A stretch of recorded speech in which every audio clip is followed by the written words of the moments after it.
Muy buenas tardes. A nombre del Instituto Peruano por la Libertad, les damos la más cordial bienvenida al curso básico que es el liberalismo, recordándole una vez más a nuestros participantes o asistentes que quienes obtengan el 80% de asistencia al final del curso obtendrán un certificado.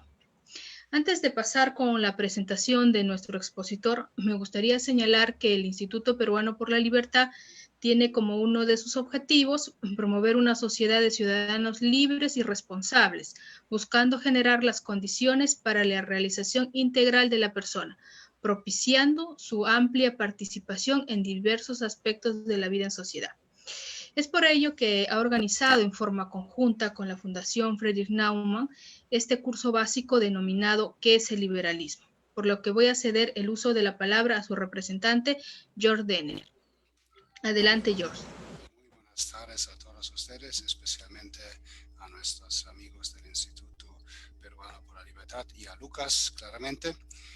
Y ese tema hoy es un tema que representa uno de los valores más altos del liberalismo y también de la Fundación Naumann, es el Estado de Derecho. Y cuando planificamos este evento con este tema, no sabíamos que actual este tema es hoy en Perú, con toda la discusión que tenemos hoy en Perú en los últimos días, después de lo que pasó en el Parlamento, en el Congreso el lunes. Hay muchas discusiones, entonces es muy bien que tenemos un experto como Lucas que va a explicarnos este principio de Estado de Derecho de una perspectiva liberal. Muchas gracias, Lucas, para tomar tu tiempo y felicitaciones a nuestros amigos del Instituto Peruano por la Libertad. Y empezamos con el evento. Okay, muchísimas gracias, George. Bueno, y ahora sí me complace en presentar a un gran amigo. Él es Lucas Jerzy Murillo. Él es Master of Law por la Universidad de Chicago, ex asesor jurisdiccional en el Tribunal Constitucional y profesor de la Facultad de Derecho de la Universidad San Martín de Porres, cofundador del diario Altavoz y del Instituto Ludwig von Mises Perú. Actualmente se desempeña como abogado en el estudio Jerzy. El título de su exposición es Estado de Derecho y el tiempo que él va a tener para realizar la exposición es de 40 minutos. Adelante, Lucas. Muchísimas gracias, Sofía. Muchísimas gracias, Jorge. Realmente para mí es un honor grande, un gusto grande estar con ustedes esta tarde. Realmente a mí participar en estas conferencias es algo que me motiva mucho y muy contento de estar aquí con ustedes para reflexionar sobre el Estado de Derecho y también seguramente para poder conversar con ustedes, responder las preguntas que puedan tener, para poder tener un diálogo. Realmente para mí es algo que me gusta muchísimo estar aquí. Yo quiero en realidad empezar esta presentación reflexionando con ustedes acerca de qué es el Estado de Derecho y por qué nosotros tenemos que tener o por qué nosotros buscamos tener un Estado de Derecho. Lo primero que yo quiero señalar es que para que nosotros hablemos de Estado de Derecho desde una perspectiva liberal, no es suficiente decir que hay un gobierno parlamentario o no es suficiente decir que hay una separación de poderes. Es decir, no hay Estado de Derecho cuando agarramos a un dictador, cuando agarramos a un rey y lo reemplazamos, por ejemplo, por una asamblea o por una corte. ¿Por qué? Porque el Estado de Derecho consiste en que el poder que va a ejercer el Estado no va a ser un poder ilimitado, sino que va a ser un poder limitado. Hay Estado de Derecho cuando el ejercicio del poder está limitado. Entonces, esa es la definición esencial que yo quiero compartir con ustedes y que yo creo que es fundamental del Estado de Derecho desde una perspectiva liberal. Y quiero brevemente con ustedes fundamentar, ¿no es cierto?, por qué es preferible un gobierno limitado a un gobierno ilimitado. Esto tiene que ver con varios puntos. En primer lugar, un punto que quiero mencionar tiene que ver con la información en la sociedad. La información en la sociedad no está concentrada, sino que está dispersa.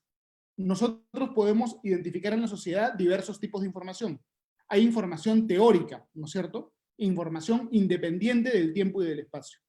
Información sobre matemáticas, información sobre historia, ¿no es cierto? Información sobre ingeniería. Toda esa información nosotros podemos leer y leer y leer muchísimos libros, pero pese a que leemos de repente toda la vida, la información igual va a ser tanta que no la vamos a poder concentrar. La información teórica relevante para tomar decisiones en el mundo no está concentrada, sino que está dispersa. Y luego, además de haber información teórica, hay también información un poco más práctica. Por ejemplo, ¿cuál es el precio de los pallares en este momento en Ica? ¿Cuál es el estado de la carretera central en este momento? La gente en este momento está demandando más medicinas o menos medicinas. Está demandando más pollo o está demandando menos pollo. Toda esa información no hay manera que nosotros la centralicemos porque esa información cambia de momento a momento y cambia de lugar a lugar. ¿Qué cosa quiero yo transmitirles a través de esta idea? Que la información necesaria, relevante para tomar decisiones en el mundo no está concentrada, sino que está dispersa. De ahí, ¿qué cosa se deduce? De ahí se deduce que el mundo, la sociedad, especialmente una sociedad moderna y compleja, para poder operar, no puede estar centralizada, no puede estar planificada centralmente. La sociedad moderna no opera a través de un pequeño comité de sabios que dispone quién va a hacer qué, cómo lo va a hacer, exactamente de qué manera. Así no puede operar la sociedad moderna. La sociedad moderna opera de abajo para arriba. Las diferentes personas toman decisiones y las decisiones que toman se expresan en el sistema de precios, que son una gran encuesta, de manera tal que si el precio del producto que yo diseño sube, sé que tengo que producir más, mis competidores van a copiar el producto. Entonces, a través de un proceso de ensayo y error, a través de un proceso de mercado, yo voy descubriendo la verdad. Por eso es que se dice que la competencia es un proceso de descubrimiento. Si es que yo planteo una idea, la idea se va a someter también al escrutinio del mercado de las ideas. Va a ser objeto de crítica, objeto de debate, objeto de discusión. Las malas ideas se van a filtrar y las buenas ideas van a permanecer. Como el conocimiento en el mundo está disperso y no concentrado, no puede haber una sociedad funcional que sea planificada centralmente, sino que una sociedad funcional tiene que ser descentralizada. Y de ahí se deduce que el gobierno tiene que ser limitado y no ilimitado. Esa es una primera idea fuerza. Una segunda idea fuerza, que yo creo que también es muy importante, es la siguiente. Las personas tenemos incentivos. Y los incentivos que las personas tenemos son incentivos a maximizar nuestro propio beneficio. Todos quieren maximizar de repente su poder, todos quieren maximizar probablemente su ingreso. En general, todos trabajemos en el sector público o trabajemos en el sector privado, tenemos incentivos personales. Hay algunas personas, de repente personas excepcionales, que son absolutamente altruistas, pero en general, la mayor parte de los seres humanos que existen en el mundo, que operan en el mundo, son personas que se guían a sí mismas por intereses personales y no por el altruismo, ¿no es cierto? Por eso es, por ejemplo, que Alexis de Tocqueville, que es uno de los liberales más famosos del siglo XIX, Alexis de Tocqueville dijo lo siguiente, y lo voy a citar. Él dijo, la omnipotencia es en sí algo malo y peligroso. Su ejercicio me parece que está por encima de las fuerzas del hombre, sea el que fuere, y no veo que Dios pueda, sin peligro, ser omnipotente, porque su sabiduría y su justicia son siempre iguales a su poder. ¿Qué nos está diciendo de esta manera Alexis de Tocqueville? Lo que Tocqueville nos está diciendo es que si nosotros entregamos un poder absoluto, estamos generando un incentivo para la corrupción absoluta. Y que el funcionario público, que tiene mucho poder, tiene el incentivo de repente a utilizar el poder público que tiene, en general, para generar rentas, ¿no es cierto?, obtener un beneficio personal, de repente para maximizar su propio poder, de repente para no ejercer su cargo con eficiencia, sino simplemente para cobrar un sueldo y no trabajar de manera eficiente, ¿no es cierto? El incentivo que genera el poder político no es un incentivo eficiente, a diferencia del mercado, que sí genera incentivos más eficientes, porque en el mercado, para poder obtener un ingreso, tienes que producir un bien o un servicio que los demás van a valorar. Entonces, ¿por qué necesitamos un gobierno limitado y un Estado de Derecho? En primer lugar, porque de manera centralizada no podemos procesar la información que está dispersa en el mundo. En segundo lugar, porque el poder corrompe. Hay una tercera razón que también es interesante, que es la siguiente. En las transacciones de mercado, todas las personas que participan en una transacción de mercado están mejor después de la transacción que antes de la transacción. Todas las transacciones de mercado son transacciones que se consideran, en lenguaje económico, juegos que no suman cero. Si yo compro unas zapatillas por 50 soles, por ejemplo, yo valoro las zapatillas más de 50 soles y la persona que me las vende valora los 50 soles más que las zapatillas. Por eso hay una compra-venta. Ambas partes ganan. Y así ocurre con todos los contratos. Sin embargo, en el mundo de la política, no encontramos nosotros situaciones en las cuales todo el mundo gane. Hay elecciones, y en las elecciones hay algunos que son ganadores y otros que son perdedores. Es decir, en la política no hay una situación de eficiencia Pareto, es decir, una situación en la cual todos estemos mejor, sino solamente una situación de eficiencia Kaldor-Hicks, así se llama en economía. Algunos pueden estar mejor, la mayoría, pero de repente otros pueden estar peor. Y la situación es todavía peor, es todavía más compleja, porque de repente nosotros escogemos a un gobierno que supuestamente va a defender el interés de la mayoría, pero una vez que ese gobierno llega al poder, ¿qué cosa ocurre? La mayoría está desinformada, tiene costos para poder organizarse.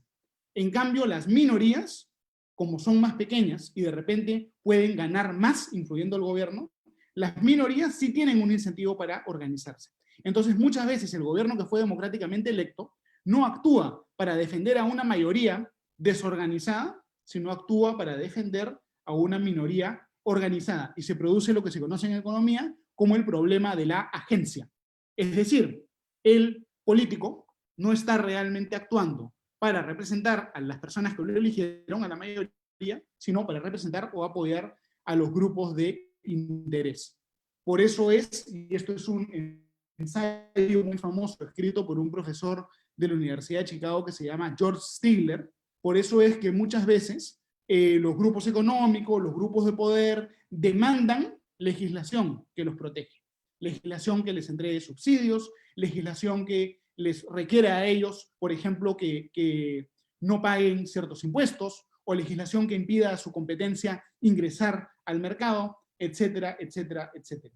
A lo que voy es que en comparación con el sistema de mercado, la política genera muchas distorsiones y muchos incentivos perversos. Cuando nosotros hablamos de política, como liberales, no tenemos que estar contentos, no tenemos que estar motivados de que estamos hablando de política, sino, por el contrario, tenemos que observar al poder político con una dosis sana de escepticismo y con una dosis sana, inclusive, de temor. Porque la política es un instrumento que lo tenemos que tener para preservar la paz, para resolver ciertas externalidades, etc. Pero es un instrumento brusco, lleno de distorsiones. Incluso podríamos decir inherentemente fallado en muchos aspectos. La política tiene que darnos miedo. Es un instrumento brusco, lleno de todas estas distorsiones que hemos explicado. Y por eso, para que la política no termine generando más daño que bien, tenemos que domesticarla. Tenemos que encontrar una forma de domesticar el poder, porque el poder no domesticado termina con la vida funcional en sociedad. Entonces, la separación de poderes, el Estado de Derecho, ¿qué cosa es? Es la búsqueda de los liberales por domesticar el poder que tradicionalmente no estaba domesticado. Entonces, esta es la introducción, este es el fundamento, esta es la razón por la cual para los liberales es esencial el Estado de Derecho. No se trata de cambiar, por ejemplo, en la Revolución Francesa, derrocaron al rey, guillotinaron a Luis XVI, se libraron de Luis XVI y lo reemplazaron por una asamblea que tenía poderes como si fuera el rey. No se trata de cambiar un tirano por otro, no se trata de cambiar, por ejemplo, en América Latina, a Fernando VII de España por Simón Bolívar, un tirano por otro, no, sino que se trata de cambiar el poder ilimitado por el poder limitado. Y ahora la pregunta que yo les quiero formular es la siguiente. Cuando nosotros queremos alcanzar el objetivo de limitar el poder, ¿cuál es la estrategia que vamos a seguir para limitar el poder? Y esto es interesante, porque hay dos tradiciones distintas que se generaron más o menos al mismo tiempo y que se desarrollaron en paralelo, y son dos enfoques distintos de cómo hacemos nosotros para limitar el poder. Un enfoque, o algo que tiene que hacerse para limitar el poder, es declarar que las personas tienen derechos. Y declarar que las personas tienen derechos es muy importante para la construcción de un Estado de Derecho. Si nosotros declaramos que las personas tienen derecho a la vida, estamos limitando el poder del Estado y pasando de un Estado ilimitado a un Estado limitado. Lo mismo cuando declaramos que las personas tienen derecho a la propiedad, cuando las personas tienen derecho a la salud, a la integridad física, a la privacidad, y ustedes pueden seguramente mencionar otros derechos. Seguramente pueden ustedes identificar otros derechos, ¿no es cierto? Pero yo les pregunto a ustedes lo siguiente: ¿es suficiente proclamar derechos para que tengamos un Estado de Derecho? ¿O hay algo adicional que nosotros tenemos que hacer para en la práctica realmente asegurar que el Estado de Derecho no va a ser solamente una declaración vacía, sino para asegurar que el Estado de Derecho sea un Estado de Derecho funcional? Y yo para contarles esto, para explicar este punto, quiero mencionar algunas estadísticas interesantes, que son estadísticas elaboradas por el profesor Eric Posner de la Universidad de Chicago. ¿Qué cosa dijo Eric Posner? Eric Posner hizo un estudio, ¿no? Y él evaluó, por ejemplo, él dijo, vamos a estudiar en promedio si es que la firma de tratados sobre derechos humanos hace que mejoren los puntajes de los países en materia de derechos humanos. Y él, por ejemplo, estudió el efecto de la firma de tratados de derechos humanos sobre la tortura, ¿no? Él estudió esto y él llegó a la siguiente conclusión. Antes de que se firme el Tratado de Derechos Humanos sobre la tortura y después de que se firme este Tratado de Derechos Humanos, el puntaje de los países en combate a la tortura era el mismo. Es decir, la firma del Tratado de Derechos Humanos no tuvo un impacto al momento de mejorar la puntuación de los países en los rankings de derechos humanos. De ahí que se colige, de ahí se colige que no es suficiente declarar la existencia de derechos humanos para que el poder ilimitado pase a ser un poder limitado. Es necesario algo más. Otra estadística interesante, también desarrollada por Eric Posner, es la siguiente. Eric Posner estudió lo siguiente, él dijo, vamos a identificar aquellos países que forman parte del Comité de Derechos Humanos de la ONU y compararlo con aquellos países que no forman parte del Comité de Derechos Humanos de la ONU. Y vamos a comparar el puntaje en derechos humanos de estos dos grupos de países. Y lo que él descubrió fue algo interesante, fue algo sorprendente. Él descubrió que aquellos países que formaban parte del Comité de Derechos Humanos de la ONU tenían puntajes de derechos humanos menos altas, más bajas, que aquellos países que no formaban parte del Comité de Derechos Humanos de la ONU. Es decir, aquellos países que estaban más interesados en proclamar que respetaban los derechos humanos eran los países que menos lo respetaban. Entonces hay algo paradójico, hay algo interesante. Entonces yo les pregunto a ustedes, si es que declarar derechos humanos no es suficiente para construir un Estado de Derecho, ¿qué cosa tenemos que hacer como comunidad política para que realmente construyamos un Estado de Derecho? ¿No? Podemos discutir acerca de esto, pero yo creo que la respuesta a este interrogante tiene que ver con la construcción de instituciones y tiene que ver con la construcción de un diseño institucional que nos garantice una auténtica separación de poder. Y esto ya lo dijeron los padres fundadores de los Estados Unidos. James Madison, por ejemplo, que fue uno de los autores de la Constitución de Estados Unidos, él dijo, para mí no es fundamental que la Constitución de Estados Unidos proteja derechos de las personas. Eso ya lo puede hacer la Constitución de cada Estado. Sino que para mí lo fundamental es que la garantía de la libertad de la gente no sea lo que él llamó una garantía de papel, sino que sea una garantía institucional. Es decir, que nosotros construyamos un esquema constitucional de tal manera que algunas instituciones frenen, vigilen, impidan que otras instituciones realmente puedan socavar la libertad de las personas. Eso fue lo que dijo Madison. Y realmente eso es muy, muy interesante.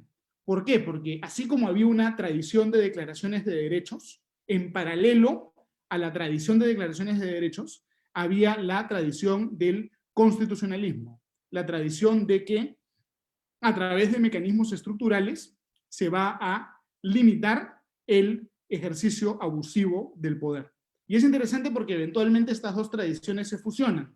Y ahora todas las constituciones, además de contener esquemas institucionales, también contienen esquemas de protección y de declaración de los derechos fundamentales. Pero no es suficiente declarar derechos. Hay una diferencia entre declarar determinados derechos y realmente asegurarse que esos derechos existan, puedan defenderse, puedan ejecutarse en la realidad, ¿no? Independientemente de si son derechos que los que van a convenirnos o no como sociedad. Esa es una discusión totalmente distinta.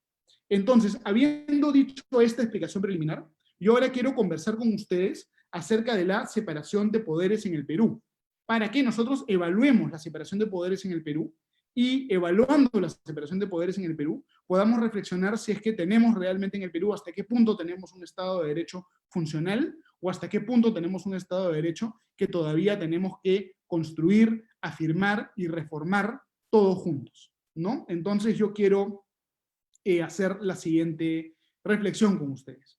Un primer punto que yo creo que es interesante es que nosotros normalmente en el colegio, normalmente cuando hablamos de separación de poderes, siempre entendemos o presumimos que la separación de poderes consiste en realizar una separación entre tres poderes del Estado. Es lo clásico, ¿no es cierto? Y siempre se habla de un poder ejecutivo, la presidencia de la República, los ministros, un poder legislativo, el Congreso de la República, y un poder judicial. Y eso es cierto, pero la separación de poderes en el Perú es un poco más compleja que eso, porque no solamente tenemos una separación entre poderes del Estado, sino que también tenemos una separación de poderes entre niveles de gobierno. Es decir, tenemos de un lado un gobierno central, y dentro del gobierno central tenemos también separación de poderes dentro de ese gobierno. Además, hay un gobierno regional y un gobierno local. Dentro del gobierno regional hay separación de poderes, y dentro del gobierno local también. Es decir, tenemos una separación de poderes horizontal y además una separación de poderes vertical. Tenemos niveles de gobierno y dentro de cada nivel de gobierno, separación de poderes. ¿Cómo se configura esto en el Perú? Tenemos al presidente, al Congreso de la República y al Poder Judicial. A nivel regional, tenemos al gobernador regional y al Consejo Regional. El Consejo Regional no son como los ministros del gobernador regional, no son como los secretarios del gobernador regional, sino que son esencialmente los congresistas del gobernador regional y son independientes del gobernador regional.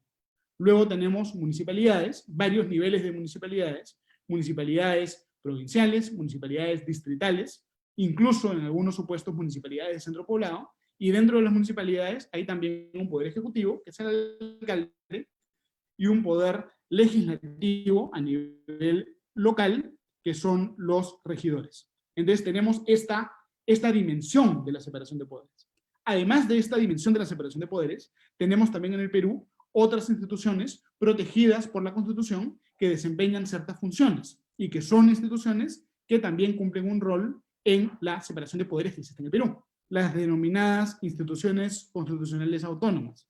Por ejemplo, el Tribunal Constitucional, por ejemplo, el Jurado Nacional de Elecciones, la Defensoría del Pueblo, la Oficina Nacional de Procesos Electorales, OMPE, el Ministerio Público, y otras instituciones más, el Banco Central de Reserva, la Superintendencia de Banca y Seguros. Todas estas instituciones tienen autonomía otorgada por la Constitución, no dependen de ninguna otra entidad pública y forman parte de la constelación de separación de poderes que tenemos en el Perú. Entonces, no es tan sencillo como decir que hay tres poderes del Estado. La cosa es un poco más compleja que esto, pero podemos nosotros entenderlo y hacer una aproximación a cómo opera el Estado de Derecho en el Perú. Ahora, habiendo dicho esto, yo ya quiero entrar a discutir o a conversar con ustedes de manera más detallada algunas cosas respecto del poder ejecutivo, algunas cosas respecto del poder legislativo y algunas cosas respecto del poder judicial. Primero, con relación al poder ejecutivo. Yo creo que el poder ejecutivo en el Perú tiene una fuerza enorme. ¿Por qué? Porque el poder ejecutivo en el Perú no solamente es una entidad encargada de llevar a cabo la política de gobierno y administrar el presupuesto público, sino que el poder ejecutivo en el Perú ejerce también funciones legislativas. Y yo diría que el Poder Ejecutivo en el Perú es probablemente el principal legislador que tenemos en el Perú. Es decir, aquella función que tradicionalmente le corresponde al Congreso, el Poder Ejecutivo de alguna manera la ha obtenido constitucionalmente en el Perú. Y mi tesis es que eso de alguna manera menoscaba el régimen de separación de poderes que tenemos en este país. ¿Por qué ocurre esto? Les voy a explicar. En el Perú existe una figura que es la figura de la legislación delegada. El Congreso de la República puede al presidente de la República otorgar, el Congreso de la República le otorga al Poder Ejecutivo la facultad para legislar sobre determinados temas por un periodo de tiempo establecido, por un periodo de tiempo determinado. Y luego, sobre la base de esa ley autoritativa, el presidente de la República, con la aprobación del Consejo de Ministros, puede expedir decretos legislativos. Y estos no son algo excepcional, sino que son, desde mi punto de vista, la principal fuente de legislación en el Perú. Todas las normas más importantes en el Perú no son leyes del Congreso, sino que son decretos legislativos. Todas las leyes que regulan los temas de Indecopi y libre competencia son decretos legislativos. El Código Penal es un decreto legislativo. El Código Civil es un decreto legislativo. Y otros códigos y leyes importantes son decretos legislativos. El presidente de la República emite paquetes de cientos y cientos de decretos legislativos que el Congreso de la República, en teoría, las puede observar, las puede revisar, pero en la práctica muchas veces no las revisa. Entonces, esto de acá es muy interesante porque el Congreso, que muchas veces no tiene la capacidad o no está en aptitud de legislar tanto, le otorga su competencia más esencial, que es legislar, al Poder Ejecutivo, y luego es el Poder Ejecutivo el que legisla. Una situación de este tipo en los Estados Unidos de América, por ejemplo, no está permitida.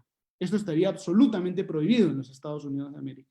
No sé cómo sería esto, por ejemplo, en Alemania o en otros lugares, pero en el Perú es el Poder Ejecutivo el que legisla muchas veces a través de esta figura. A mayor abundamiento, yo creo que la situación es todavía más compleja, porque aquellos que estudian Derecho en este grupo, o que sean abogados quizá, sabrán que en el Perú muchas veces las leyes son muy cortas. De repente hay una ley de 3, 4 artículos, y luego, en desarrollo de esa ley de 3, 4 artículos, el presidente de la República emite un reglamento que tiene de repente 100 artículos, 200 artículos o 300 artículos. Es decir, estamos en una sociedad en la cual las leyes son cortas, muy vagas, muy difusas, y los reglamentos, que supuestamente tienen que cumplir un rol de apoyo a la ley, de desarrollo y apoyo a la ley, son muy largos, muy extensos, y prácticamente todo se regula en los reglamentos. Es decir, desde mi punto de vista, el poder ejecutivo en el Perú tiene un poder exorbitante, porque no es un poder que solamente ejecuta, sino que es el principal poder normativo que existe en el Perú.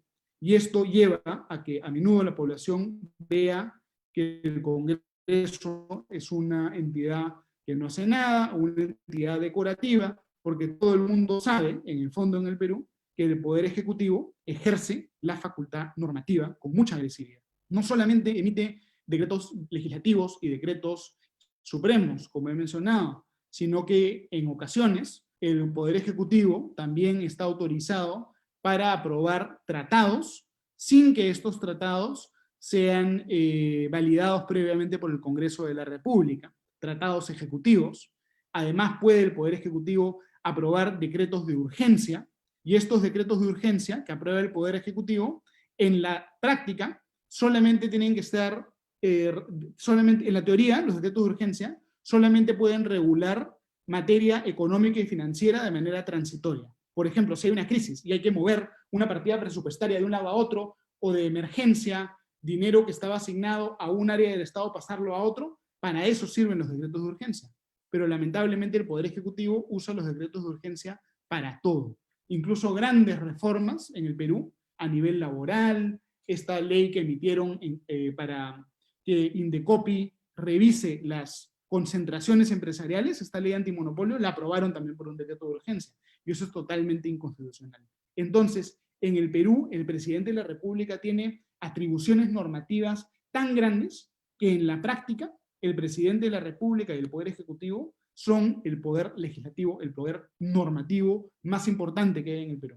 Y yo creo que esa es una situación de desproporción que nosotros, las personas comprometidas con el país y los liberales, tenemos que observar. ¿Por qué? Porque estamos construyendo en el Perú un presidencialismo muy intenso, una especie de superpresidencialismo, que yo creo que no es acorde con el principio de la separación de poderes. ¿Por qué? Porque en el Perú, cuando el presidente quiere legislar algo, normalmente lo va a hacer. Es muy difícil que el presidente se vea impedido de legislar algo por el Congreso, por las normas, por las instituciones que he mencionado. El Congreso de la República, por supuesto que puede legislar, pero por las razones que he mencionado, muchas veces las normas más importantes terminan siendo emitidas por el Poder Ejecutivo y no por el Congreso de la República. Y eso significa que tenemos un Congreso de la República disminuido. Si ustedes revisan el Diario Oficial Peruano y revisan todas las leyes que emite el Congreso de la República, van a darse cuenta que más de la mitad de las leyes que emite el Congreso de la República son leyes meramente declarativas. Por ejemplo, leyes que dicen, reconózcase tal cosa como de interés nacional, reconózcase tal otra cosa como de interés nacional, pero no las leyes de verdad. Las leyes de verdad las está emitiendo el Poder Ejecutivo, no el Congreso. Y esta es una situación de desproporción. A este problema que he mencionado, tenemos otro problema, que es el problema que se ha evidenciado mucho a lo largo de los últimos años, que es la capacidad que tiene el Poder Ejecutivo para hacerle daño al Congreso y la capacidad que tiene el Congreso para hacerle daño al Poder Ejecutivo. La Constitución peruana está diseñada de tal forma que pese a que el Perú es una república presidencialista, existen en el Perú ciertos elementos del parlamentarismo. Por ejemplo, el presidente nombra a los ministros, pero el Congreso también los tiene que ratificar a través de la cuestión de confianza. Y luego, si es que los ministros no están de acuerdo, si es que el Congreso de la República no está de acuerdo con lo que dicen los ministros, el Congreso de la República los puede censurar, ¿no? A su vez, para detener la censura, el Poder Ejecutivo puede hacer cuestión de confianza. Si el Congreso niega la cuestión de confianza, cae el gabinete ministerial, pero eso solo puede pasar una vez. Si pasa 2 veces, entonces el presidente puede cerrar el Congreso. Entonces hay toda una serie de mecanismos que pueden ser empleados en una situación de confrontación política para que los poderes del Estado se hagan daño entre sí. Entonces yo creo que hay una situación verdaderamente disfuncional, porque la competencia central del Congreso se la ha llevado el Poder Ejecutivo. Y al mismo tiempo, el Congreso tiene armas con las cuales puede hacerle daño al Poder Ejecutivo, y el Poder Ejecutivo tiene armas con las cuales puede hacerle daño al Congreso. Entonces, en vez de tener una situación en la cual el presidente tiene que ir al Congreso a pedir respaldo, negociar, ¿no es cierto?, con las bancadas, conseguir apoyo para sacar adelante su política, hay una situación que puede rápidamente volverse destructiva. ¿Cuál sería mi fórmula para generar una separación de poderes más sólida en el Perú? Quizá esto sea muy radical, pero creo que es lo que los liberales debemos defender. Eliminar la legislación delegada. Si el presidente de la República quiere sacar adelante una política, tiene que tener consenso de los bloques parlamentarios, porque eso es lo que ocurre en una democracia. Si uno quiere legislar, no es que lo vas a hacer tú mismo como presidente, sino que debes conseguir el apoyo de los grupos políticos y tienes que negociar, construir una coalición, como ocurre, por ejemplo, en los países europeos. Tenemos que construir una cultura de construir coaliciones, y no una cultura de que el presidente de la República es una especie de virrey o emperador en el Perú. Y al mismo tiempo, habría que eliminar estas armas que permiten a los poderes del Estado hacerse daño o golpearse entre sí.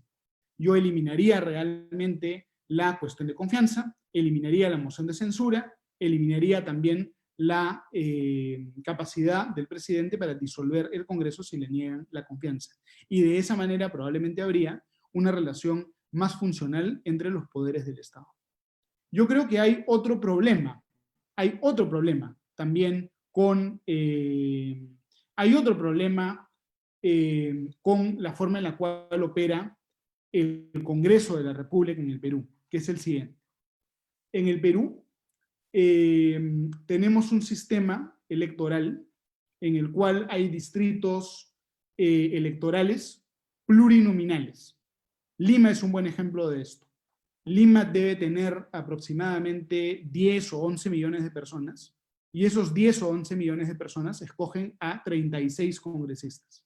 Es decir, cada uno de los limeños, para votar informadamente, tendría que estudiar los 36 candidatos de todas las bancadas. Tenemos 36 candidatos, 20 y tantas listas, 24, 25 listas, multiplicamos 36 por 24, y resulta que los limeños tenemos que escoger entre cientos de candidatos al Congreso. Deben ser 500 o más candidatos al Congreso.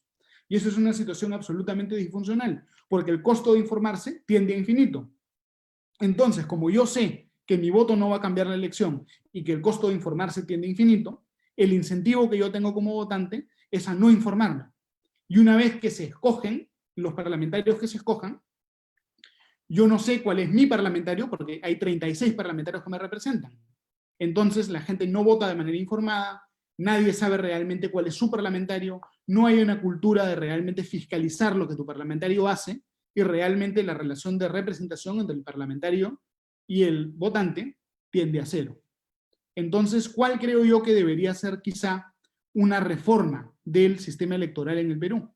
Yo creo que una reforma interesante del sistema electoral es movernos de un sistema basado en circunscripciones plurinominales a un sistema basado en circunscripciones uninominales.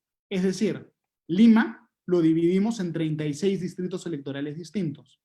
En vez de que hayan 36 congresistas por Lima, habrá un congresista de repente por Ate y La Molina, un congresista por una parte de San Juan del Lurigancho, otro congresista por otra parte de San Juan del Lurigancho, otro congresista por San Miguel, otro congresista de repente por Los Olivos, otro por Chorrillos y Barranco, y así sucesivamente. Se parte Lima en diferentes circunscripciones electorales más pequeñas. Cada una de esas circunscripciones escoge solamente un congresista. Entonces, en vez de tener que escoger entre cientos y cientos de candidatos, los votantes tendrían que escoger solamente entre 15 o 20 candidatos. Entonces, una elección donde informarse era muy caro, se vuelve una elección donde informarse es muy barato.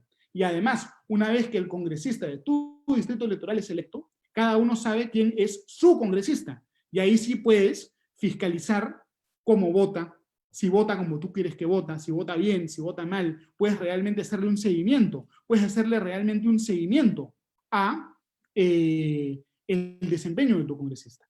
Y de esa manera se resuelve el problema de la agencia. Ahí sí hay una relación entre representante y representado. Y además este sistema tiene un efecto que es un efecto interesante, que es que en este sistema, para que un partido político pueda tener una bancada parlamentaria, ese partido político tiene que ganar en varios distritos. Si quedas segundo, no ganas nada. Tienes que quedar primero en varios distritos. Entonces el efecto de esta medida es que ya se elimina la situación que tenemos ahorita en el Perú, que es que hay muchísimos partidos políticos que nacen y mueren para cada elección. Se eliminaría ese problema y tendríamos realmente menos partidos políticos, más institucionalizados. ¿Por qué? Porque en un sistema de este tipo solamente puedes tener una buena bancada si es que quedas primero en muchos distritos electorales. Entonces, el sistema electoral uninominal genera incentivos a que los partidos políticos sean más fuertes, más institucionales, que tengan realmente una democracia interna, y de esa manera vamos construyendo democracia, vamos construyendo Estado de Derecho en el Perú. Entonces, eso es lo que yo quería comentar acerca del poder legislativo. Ahora, de manera muy breve, quiero comentar también algunas cosas acerca de la administración de justicia en el Perú. En realidad este tema es enorme, podríamos tener todo un curso solo sobre esto. Lamento que no pueda realmente hablar todo lo que quiero hablar hoy día. Pero sobre el sistema de justicia yo les puedo decir lo siguiente. En el Perú tenemos que cambiar la forma en la que operan las altas cortes de justicia que tenemos en el Perú. En el Perú no tenemos una alta corte de justicia, sino que tenemos dos altas cortes de justicia. Tenemos de un lado la Corte Suprema y de otro lado el Tribunal Constitucional. Ambas cortes funcionan con ciertos problemas. ¿Por qué? Porque tanto el TC como la Corte Suprema están obligadas a conocer un número muy importante de casos. Entonces, como están obligadas a conocer un número muy importante de casos, estas son cortes que cada año emiten de repente 15.000, 20.000, 30.000 casos al año. Hay días en los cuales el Tribunal Constitucional del Perú publica 500 sentencias. Si tú tienes una corte que emite 500 sentencias al día, esta es una corte que es una línea de producción. Las sentencias que se están haciendo son plantillas, y esas sentencias no las están haciendo los magistrados de la corte, las están haciendo los asesores de la corte. Esto no es ningún secreto, esto es público, y yo trabajé en el Tribunal Constitucional del Perú, y yo he visto esto. Los magistrados no tienen la capacidad humana de resolver todos estos casos, y como ustedes comprenderán, no tienen la capacidad humana de leer 500 sentencias al día. Es imposible leer 500 sentencias al día. ¿Qué significa esto? Por lógica elemental, los magistrados del Tribunal Constitucional y de la Corte Suprema, por lógica elemental, están firmando resoluciones que no han leído. Por lógica elemental. ¿Ese es un Estado de Derecho? Yo creo que no. Entonces, las altas cortes de justicia en el Perú tienen que tener la potestad de escoger qué casos ven, como ocurre en la Corte Suprema de los Estados Unidos. Deberían ser cortes que no resuelvan al año 11.000, 20.000 casos, sino que resuelvan al año, de repente, 300 casos, de repente, 150, 200 casos. Y si eso ocurriera, entonces estas altas cortes, los magistrados sí pueden discutir, sí pueden debatir, sí pueden realmente garantizarse que realmente los magistrados electos para administrar justicia sean ellos los que resuelven cada uno de los casos, y cada uno de esos casos tendría algo interesante, algo nuevo, realmente ayudaría a concretar el derecho peruano, a generar predictibilidad jurídica, a ir construyendo criterios legales valiosos y a ir afirmando de esa forma el Estado de Derecho en el Perú.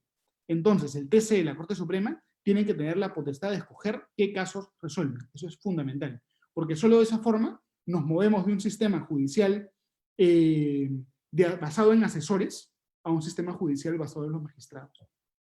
Ese es un tema. Otro tema es el siguiente.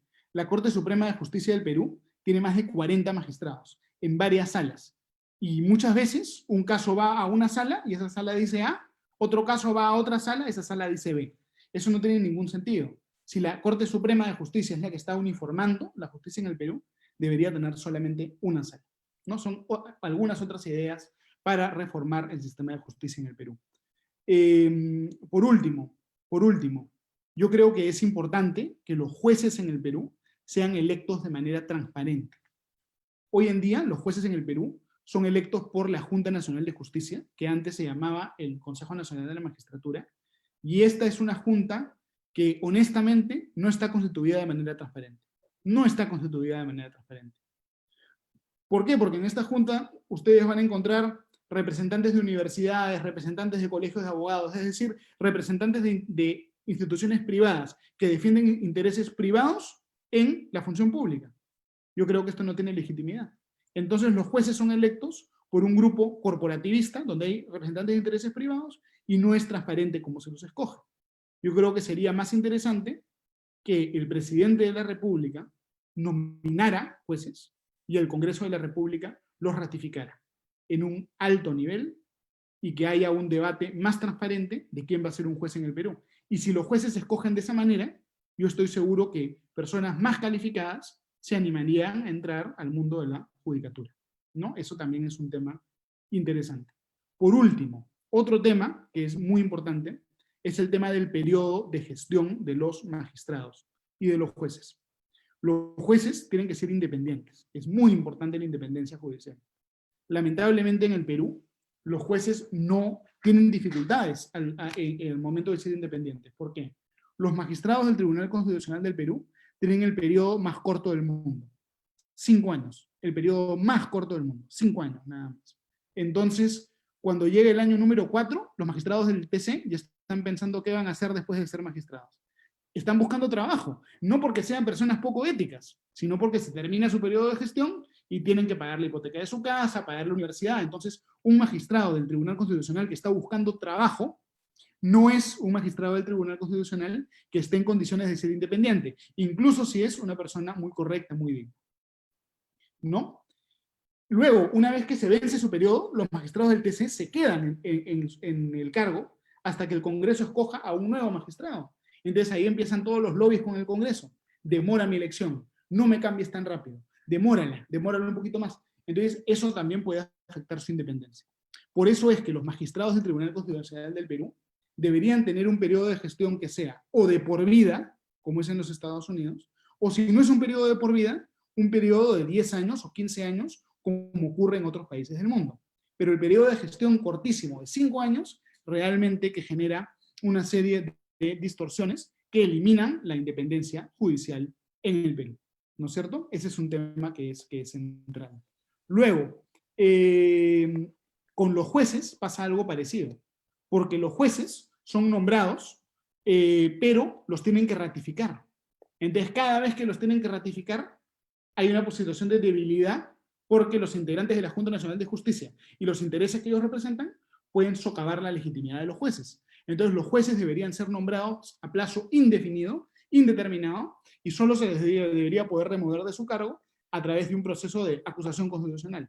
De esa forma, se le podría dar a los jueces realmente una estabilidad en su cargo que les permita ejercer justicia de manera independiente. Yo sé que el tiempo apremia, ya he hablado por más de 40 minutos, hay muchísimas cosas más de las que nosotros pudiéramos hablar. Por ejemplo, yo creo que sería importante buscar que haya competencia en el sistema de justicia, buscar de alguna manera que el arbitraje pueda ser algo mucho más fuerte. Hay muchísimas cosas que nosotros podemos conversar y discutir, y estoy seguro que lo vamos a poder conversar después, pero yo creo que como primera aproximación al Estado de Derecho, esta es la presentación que yo tengo con ustedes, y yo espero haberlos ilustrado en la situación que creo que tiene el Perú, que es un Estado de Derecho que existe, pero que nosotros tenemos todavía que consolidarlo, construirlo, reforzarlo, y ir defendiéndolo todos los días, ¿no? Muchas gracias, Sofía, y muchas gracias, Jorge y Joel, por la oportunidad de estar aquí con ustedes esta noche. Muchas gracias. Muchísimas gracias, Lucas. Te agradecemos la exposición que nos has brindado el día de hoy. Sin embargo, tenemos muchísimas interrogantes por parte de nuestros participantes y voy a tratar de un poco juntarlas o unirlas, las que obviamente puedan repetirse para que pudieras absolverlas. ¿Por qué necesitamos un Estado de Derecho? En las últimas semanas hemos escuchado a muchas personas hablar sobre Estado de Derecho, pero creo que tendríamos que enfocarnos en por qué se necesita tener un Estado de Derecho con límites, con atribuciones claras, que tú muy bien has hecho en la presentación. Y otra de las preguntas sería, ¿existe Estado de Derecho en el Perú? Correcto. A ver, con relación a la primera pregunta, yo creo que necesitamos un Estado de Derecho, fundamentalmente por las razones que mencioné en la primera parte de mi presentación. Como el conocimiento humano es falible, como todos nosotros somos mayormente ignorantes prácticamente de todo y conocedores de muy poco, si no hubiera Estado de Derecho, sino una situación de concentración del poder y de dictadura, el dictador hipotético no tendría los conocimientos para poder organizar la sociedad de manera debida.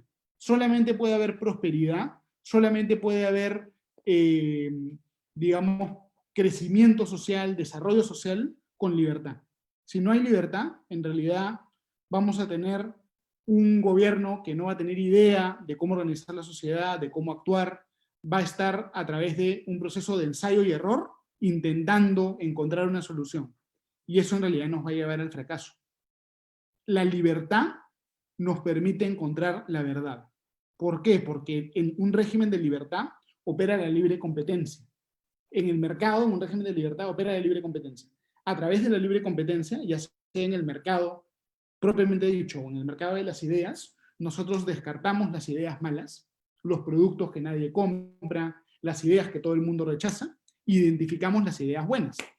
Los productos que la gente sí compra, las ideas que encuentran acogida, solamente en libertad, observando las decisiones de las personas en el mercado, encontramos la verdad y generamos innovación y generamos progreso. Si no hay Estado de Derecho, si no hay libertad, entonces la verdad va a ser la opinión del que tiene poder, independientemente de lo que piensen los demás, y eso no es auténtica búsqueda de la verdad.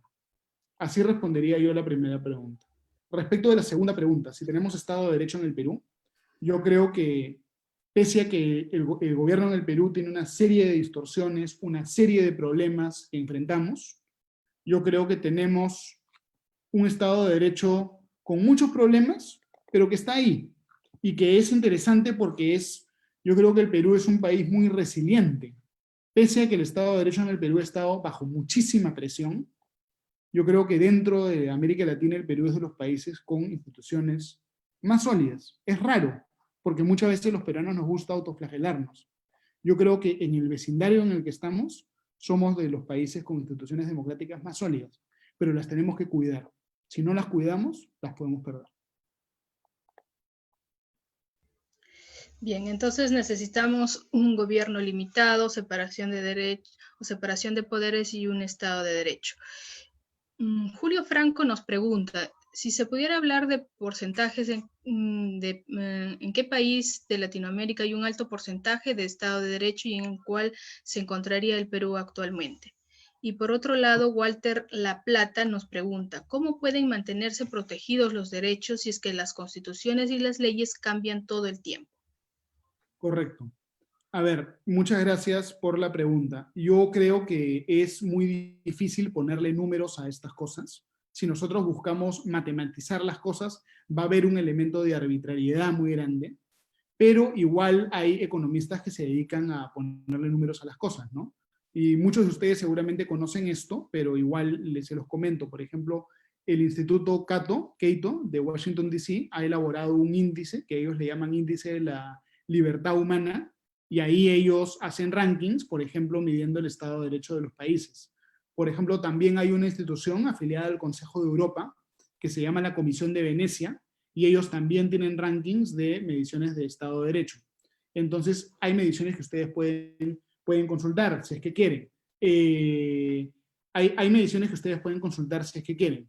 Yo diría que a nivel de América Latina, esto es muy difícil de decir y es una opinión personal, pero la impresión que yo tengo es que probablemente el Perú, Chile, bueno, definitivamente Uruguay, Costa Rica, y después de esos dos países, probablemente Perú, Chile, aunque México tiene muchos problemas, también pueden ser Colombia definitivamente, probablemente son los países que mal que bien tienen un Estado de Derecho que, pese a los problemas que tienen, logran mantenerlo, ¿no?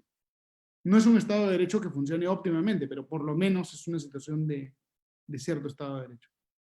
Luego, Walter también hizo una pregunta, ¿no? La pregunta de Walter sobre la estabilidad jurídica. Yo creo que sin duda los cambios bruscos de las leyes generan situaciones contrarias al Estado de Derecho. Y de hecho el Tribunal Constitucional ha tenido oportunidad de hablar de esto en su jurisprudencia. Cuando existe una ley que está vigente, esa ley genera confianza, porque la gente confía que esa ley va a ser la que va a regir, entonces planifica sobre la base de lo establecido en esa ley. Si es que el Estado cambia la ley, rompiendo confianza legítima y generando daños a las personas, el Estado debe indemnizar por los daños que genera.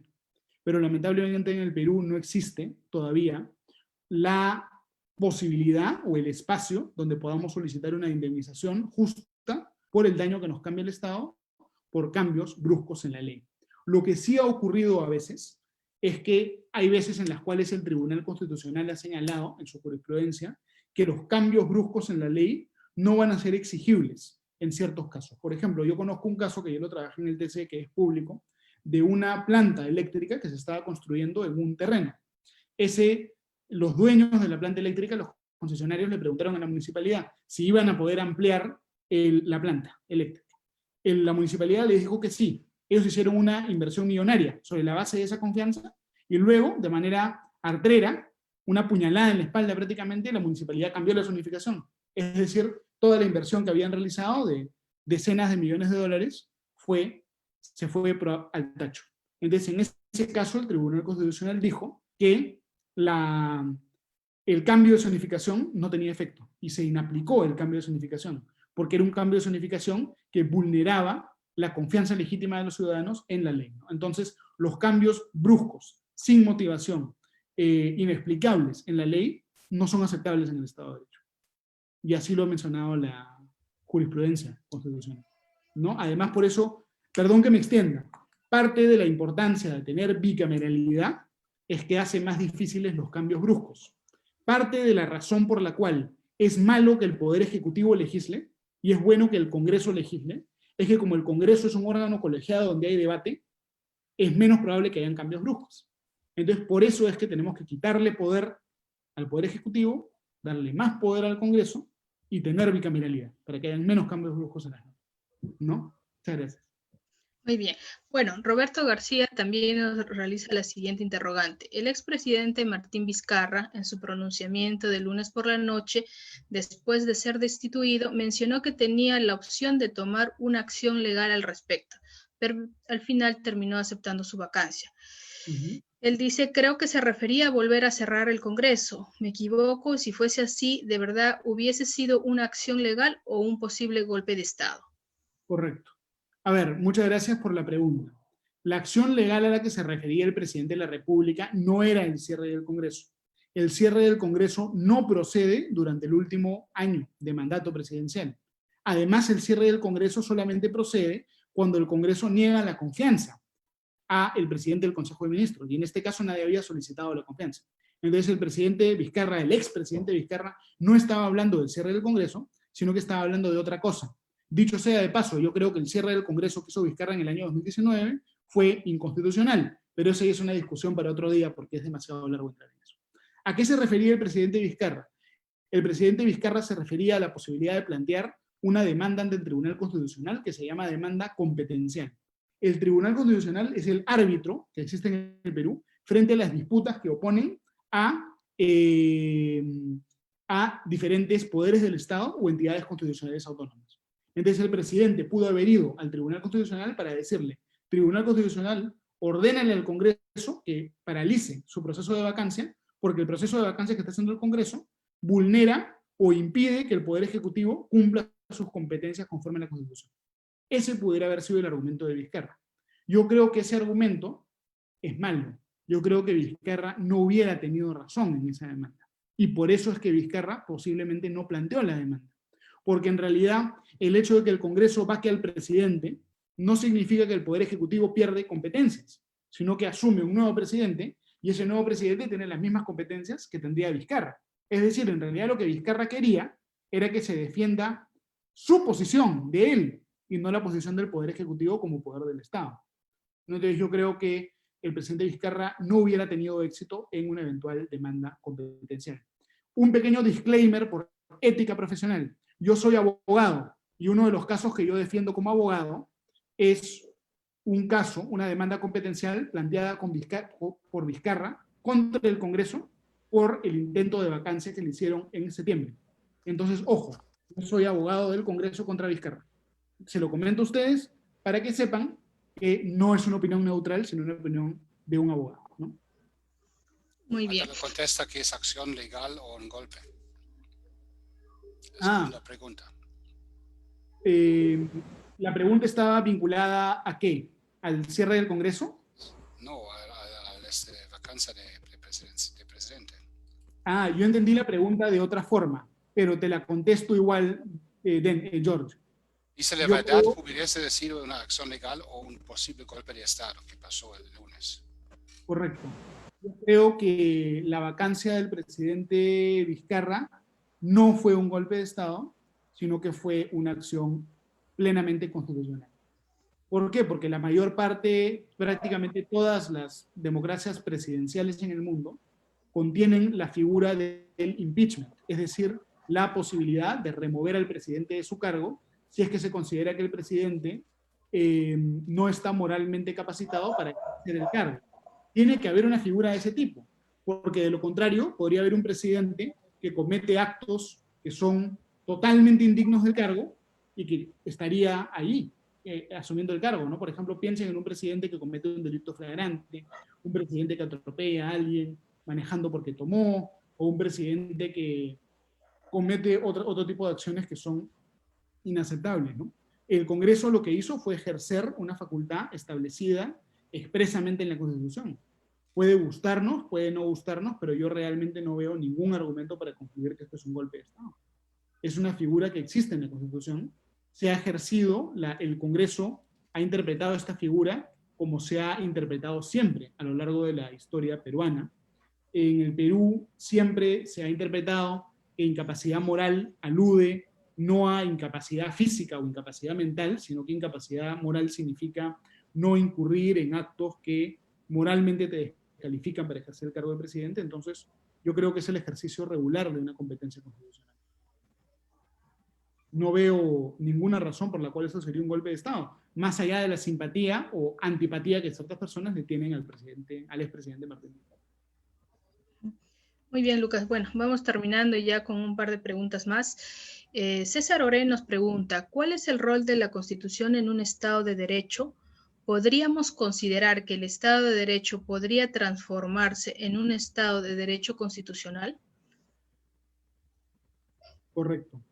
A ver, yo quiero primero señalar que no es necesario que haya constitución escrita para que haya Estado de Derecho. Hay países como por ejemplo el Reino Unido o Israel que probablemente son estados de derecho y no tienen constitución escrita. Para que haya constitución no tiene que haber necesariamente un documento con artículos llamado constitución, sino un conjunto de reglas que se aceptan como obligatorias, que son reglas tradicionales en un país y que las vamos a respetar, ¿no? Pero la mayoría de países sí tienen constitución escrita. Entonces, el rol de la Constitución, ¿cuál es? El rol de la Constitución es fijar ciertas reglas que van a ser reglas fundamentales sobre la organización del Estado y sobre la defensa de los derechos fundamentales, y que son reglas que no van a poder ser cambiadas fácilmente por las mayorías políticas. Es decir, la Constitución es lo fundamental. Puede ser que haya un gobierno, o otro gobierno, o un tercer gobierno, pero las reglas constitucionales, como son fundamentales, no van a poder cambiarse, salvo que haya un consenso no unánime, pero casi unánime para cambiarlas, ¿no? Son reglas que están atrincheradas, es el término que usan en el derecho constitucional. Son difíciles de cambiar, están atrincheradas, y por eso, sea cual sea la mayoría, la Constitución va a permanecer. La mayoría parlamentaria puede cambiar las leyes, ¿no es cierto? Las leyes ordinarias del Congreso, pero la Constitución va a ser mucho más difícil de cambiar. Entonces, tiene ese rol de dar predictibilidad respecto a los principios fundamentales centrales del Estado de Derecho. Y yo creo que cuando hablamos nosotros de Estado de Derecho, estamos necesariamente hablando de Estado constitucional de Derecho, porque la Constitución no es meramente un documento político o orientativo, sino que es una norma jurídica. Y como norma jurídica, la Constitución tiene efectos que son vinculantes para todos y que además son justiciables. Es decir, todo lo que está incluido en la Constitución, nosotros podemos alegarlo, invocarlo, frente a un juez, frente al Tribunal Constitucional, para que el juez haga cumplir la Constitución por encima de cualquier otra norma, ¿no? Estado de Derecho siempre es Estado constitucional de derecho. Bien, y por último concluimos con las preguntas que nos han hecho Renzo Salcedo, que dice, ¿qué opinas de una república parlamentaria? ¿Sería bueno para el Perú? Y otra pregunta que nos realiza Lorena Meléndez dice, ¿realmente el presidente fue incapaz moralmente y permanentemente?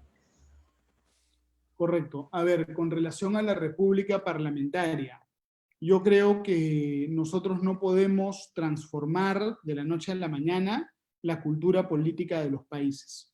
Y la cultura política del Perú es una cultura de un presidencialismo. Entonces creo que no podemos nosotros de la noche a la mañana plantear o cambiar radicalmente el ADN del Estado peruano, ¿no? Entonces yo creo que habría que mantener esencialmente el presidencialismo en el Perú. Independientemente de los méritos que puede tener el parlamentarismo, que creo que son muy interesantes, ¿no? Por ejemplo, el parlamentarismo tiene la ventaja de que nunca hay un gobierno dividido. Es decir, que la mayoría parlamentaria siempre es el poder ejecutivo. Y no puede ocurrir lo que ocurrió, por ejemplo, en el año 2016, que un partido controlara el Congreso y otro partido controlaba la presidencia de la República, ¿no? Entonces, esa es un tema que es muy importante. Luego, ¿cuál era la otra pregunta? ¿Me recuerdas, por favor? Otra pregunta era si realmente el expresidente Vizcarra habría sido vacado por incapaz moralmente y permanentemente. Correcto. Ya, hay varios que están formulando esa pregunta. Yo creo que la capacidad de hacer ese juicio depende del Congreso de la República. Yo puedo tener o no una opinión personal acerca de eso. Cada persona se puede generar su opinión personal, pero la opinión que vale a efectos de la vacancia es la opinión que se forman las bancadas parlamentarias. Entonces, la vacancia del presidente de la República se determina por lo que decidan las bancadas parlamentarias. Así es en los regímenes presidencialistas, ¿no? ¿Cuál es la alternativa que se podría proponer? Una alternativa sería que sea el Tribunal Constitucional el que determine eso. El Tribunal Constitucional es una entidad con menos legitimidad democrática que el Congreso. Otra posibilidad sería simplemente decir que no hay vacancia presidencial. Yo creo que eliminar la figura de la vacancia presidencial también es muy problemático, porque podríamos estar en una situación de un presidente que haga cosas manifiestamente inmorales. Entonces la única alternativa que tendríamos para sacarlo de la presidencia sería la acción política, la acción callejera o una insurgencia. Entonces es una figura que tiene una lógica constitucional, que tiene que ser ejercida responsablemente, razonablemente, pero que tiene que estar ahí, y que todas las democracias presidencialistas en el mundo prácticamente la tienen. Yo creo que aquí permítanme hacer un comentario político. Yo creo que el gran error del presidente Vizcarra es que el presidente Vizcarra, en lugar de buscar conciliar con las diferentes bancadas, no solo en esta última etapa de su gobierno, sino también en el momento anterior, en vez de buscar conciliar y trabajar en democracia con las bancadas opositoras, en todo momento el presidente Vizcarra buscó agudizar las contradicciones al máximo. Siempre que él presentaba un proyecto de ley y el Congreso no lo aprobaba exactamente como él quería, sino que cambiaba un artículo o dos artículos, él decía que el Congreso era obstruccionista y amenazaba que iba a disolver el Congreso. Siempre que él planteaba una política y la cambiaba, él quería hacer cuestión de confianza. Entonces, en vez de trabajar como un demócrata y buscar sanar las divisiones que habían en el Perú, el presidente Vizcarra optó siempre por entrar con la pata en alto, por atacar siempre, y probablemente eso fue lo que terminó motivando su vacancia el día lunes, porque él incluso en el discurso que dio amenazó a los congresistas con que ellos también estaban investigados. Entonces él se podía vengar de los congresistas porque ellos estaban investigados. Entonces, un comentario de ese tipo que revela que es un presidente que considera que él puede de alguna manera manipular el sistema de justicia, y que es un presidente que no respeta la división de poder. Entonces yo creo que, acá es una opinión muy personal, yo creo que la verdadera incapacidad moral de Vizcarra no es los actos de corrupción, que eso se podía investigar y se va a investigar ahora. Yo creo que la verdadera incapacidad moral de Vizcarra consiste en que Vizcarra es una persona antidemocrática.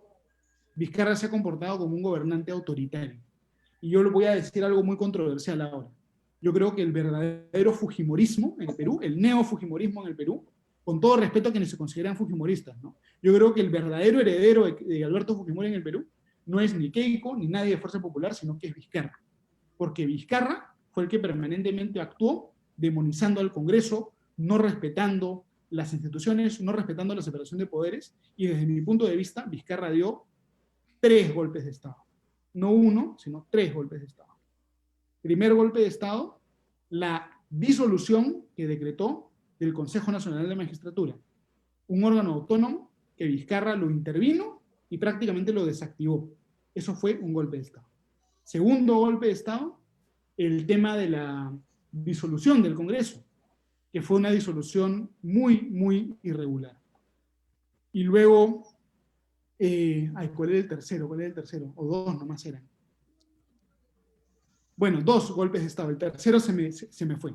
Pero por lo menos yo creo que Vizcarra cometió 2 golpes de Estado y nos impuso unas políticas nefastas, como la prohibición de reelección de congresistas, que es verdaderamente nefasto, porque eso impide que los congresistas tengan un horizonte a largo plazo o de mediano plazo, sino que solo pueden tener un horizonte inmediato. Entonces yo creo que esa es la razón por la cual Vizcarra, desde mi punto de vista personal, es un incapaz moral. Es una persona que no cree en la democracia y que hizo todo lo posible realmente por hacerle daño a las instituciones. Ese es mi análisis. Y ustedes pueden aceptar o discrepar. Lucas, quiero decir algo. Por favor. Tus últimas palabras fue muy, muy importante. ¿Por qué? Porque significa que no es suficiente tener solamente un sistema o una constitución democrática. Y no depende, no es, por ejemplo, no se puede decir un sistema parlamentario es mejor que un sistema presidencial. Yo soy alemán, yo viví en un país donde el parlamentarismo es muy alto, pero también tenemos ejemplos cuando un sistema parlamentario hay un desastre. Vímonos a Inglaterra, por ejemplo, a Hungría. Depende que vos deciste de la mentalidad de los autoritarios, de las personas que tienen mandatos. Es la mentalidad. No es suficiente tener una constitución democrática. La gente tiene que tener una mentalidad democrática y aceptar. Si vimos en Estados Unidos ahora, ¿qué hace Trump? Es el mismo. Si las personas no cumplan las reglas, el sistema no importa. Eso solamente es una precondición. Sí, totalmente de acuerdo. Totalmente de acuerdo. Digamos, ningún sistema está a prueba de las acciones de mala fe de los gobernantes. Incluso la mejor constitución puede ser demolida, puede ser menoscabada en su legitimidad por personas que quieren hacer daño. Entonces, no es con documentos de papel no vamos a garantizar la libertad. La libertad requiere la vigilancia constante de todos nosotros todos los días. Y solamente a través de ese trabajo constante de vigilancia podemos nosotros construir un mejor futuro para los peruanos. Sí, una democracia depende de la población, de los ciudadanos, no solamente de las personas que elegimos. Exactamente. Muy bien, agradecemos la participación de nuestro expositor Lucas Gersi, que ha tocado un tema sumamente fundamental, coyuntural, creo, en estos días para nuestro país, el cual es el Estado de Derecho, el cual surgió también para intentar lograr una mejor protección de los derechos humanos, limitar el poder político, garantizar sobre todo la participación de los ciudadanos y promover las condiciones para que pueda realizarse la dignidad humana. Te agradecemos, Lucas. Asimismo, vamos invitando a nuestros asistentes de este importante curso para que puedan activar sus cámaras, efectos de podernos realizar la foto grupal, y obviamente los esperamos el día de mañana a esta misma hora, a las 6 de la tarde, y los invitamos también para que se puedan conectar a la plataforma del Zoom a poder continuar con el curso de ¿Qué es el liberalismo? Bien, mientras vamos activando las cámaras, quiero recordarles que el día viernes vamos a tener la presentación de un invitado internacional y la hora a realizarse el evento va a ser a las 5 de la tarde, una hora antes por obviamente razones del partido. Entonces vamos a tener el viernes a las 5 de la tarde. No olviden también seguirnos a través de nuestras redes sociales, el Twitter, el Facebook y el Instagram. Joel, ¿nos confirmas cuando a todos para la foto grupal? Sí, por favor, todos los que faltan activar la cámara. Estamos procediendo a tomar la foto grupal. Un saludo grande a Fabio Núñez del Prado también, que acabo de darme cuenta que está en la sala. No te había visto, Fabio. Un abrazo grande. Estupendo, saludos, Fabio.